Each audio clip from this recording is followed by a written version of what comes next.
This is the femur, this is the tibia. So this is called a hinge joint, a joint whereby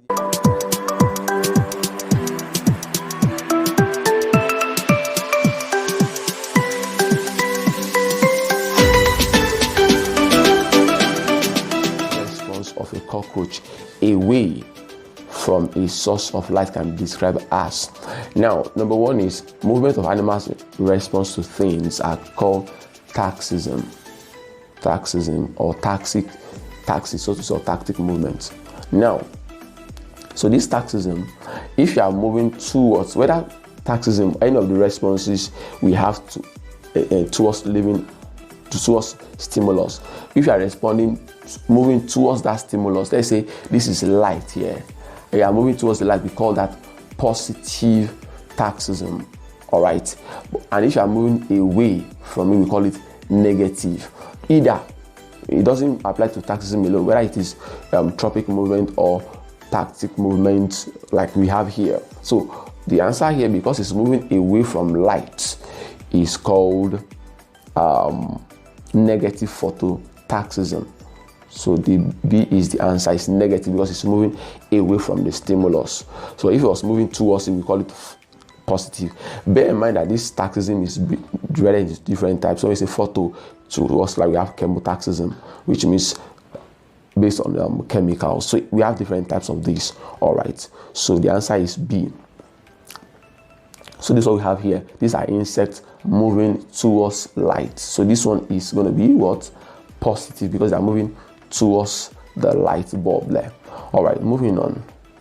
So it says here, the vascular tissue in higher plants are responsible for what? Vascular tissue majorly means your xylem and your phlegm. All right. So xylem and phlegm are the ones that does the transporting of substances, and they transport food and water. Which one transport the food? That phlegm, I mean to say. Phlegm transport the manufactured food, while xylem transport minerals and water. So it's going to transport dissolved minerals and water from the soil. So this is what we have here. So this is phlegm. This is phlegm or phloem, as some people call it, and it's called xylem. So xylem is the one transporting water and mineral salt, while this, you can see, transport of sucrose by a process called translocation, so to say. And this companion cells, this is your sieve tube, the sieve plate, and all of those things. Never mind about this for the moment, but the point is, this is your xylem transporting water and mineral salt from the soil, dissolved mineral salt, and this is your phlegm transporting food, which is in form of sucrose. Pay attention here that when at the end of photosynthesis, what you form is glucose. However, the plant will only transport the sugar, and sugar is transported in the form of sucrose in the plant's body. People are probably imagine it is just transported as glucose. No, it is formed as glucose at the end of photosynthesis, but it is transported as sucrose and stored as starch. That's the point to remember. Formed as glucose, transported as sucrose, and stored as starch.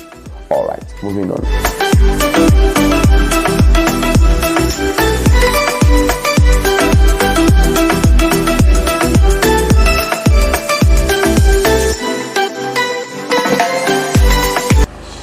The joint between the femur and the tibia is known as the femur and the tibia. Now, okay, well, that should be a hinge joint. Hinge. Let me show you that in a moment. Of course, you know that this is the femur, this is the tibia. So this is called a hinge joint, a joint whereby there is movement to a direction, while the other direction there's no movement. For example, I could do like this. Now this is hinge joint because I can move towards like this, but moving like this, I can't move beyond this. No matter how flexible someone is, if you go beyond that angle, you're going to, that hinge, you're going to break. Now, see, let me show you this. Can you imagine? This is So this can move this way and that way. But if you try to move it backwards, it's going to break. It's going to snap off. So that's the reason why it's called hinge joints. So here are other types of joints which I will advise you to probably pause the video here to quickly see what they look like and where they are found. Of course, you can see the ball and socket, which is found in the shoulder, and also here too in the hip, as it were. Which of the following scenario is an example of cohesion? Cohesion really means when the water molecules are attached to each other.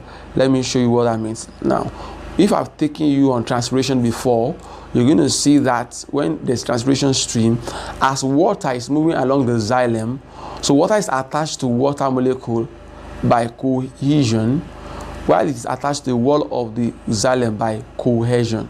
Sorry, by adhesion, please. It's attached to the wall of the xylem by adhesion and is attached to each other by cohesion. All right. So it now says here, water molecules stay on the tip of a pin needle. No. Water sticks to the wall of the blood vessels. No. Water molecules stick to one another and form a bead. That's the answer. Just like you have here, water molecules sticks to one another like that. That's what cohesion means.